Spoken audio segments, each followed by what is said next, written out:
அனைவருக்கும் வணக்கம். நான் தான் உங்கள் தஞ்சை மகாதேவன். மயிலை கருணை கரங்கள் அறக்கட்டளை, மயிலாடுதுறை மாவட்டம். தொடர்ந்து ஒரு 6 வருட காலமாக சாலையோரம் உள்ள ஆதரவற்றோர், மனநலம் பாதிக்கப்பட்டோர், ஆதரவின்றி வாழக்கூடிய முதியவர்களுக்கு நம்ம வீட்டிலேயே சமைச்சு அவங்க எங்கெல்லாம் இருக்காங்களோ அங்கெல்லாம் தேடி தேடி போய் உணவுகள் வழங்கி அவங்களுடைய பசியை போக்கி வருகின்றோம். அந்த வகையில இன்னைக்கு நம்ம அன்னதானத்துக்கு யார் உதவி பண்ணியிருக்காங்கன்னு பார்த்தீங்கன்னா, அபிதாபிலேருந்து நமக்கு அன்னதானத்துக்கு உதவி பண்ணியிருக்காங்க.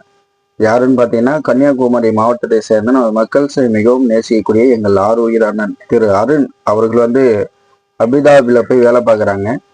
அவங்க மகன்கள் ஏ ரக்ஷன், ஏ வருஷன் அவர்கள் சார்பாகவும் அவரது குடும்பத்தின் சார்பாகவும் 50க்கும் மேற்பட்ட ஆதரவற்ற மக்களுக்கு மனதார உணவுகள் வழங்கின அப்படின்னு சொல்லி உதவி பண்ணியிருக்காங்க.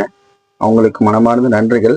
இந்த உதவி கிடைக்க மிகவும் உறுதுணையாக இருந்த கண்ணன் கவிப்பிரியா அவங்களுக்கும் மனமார்ந்த நன்றிகள்.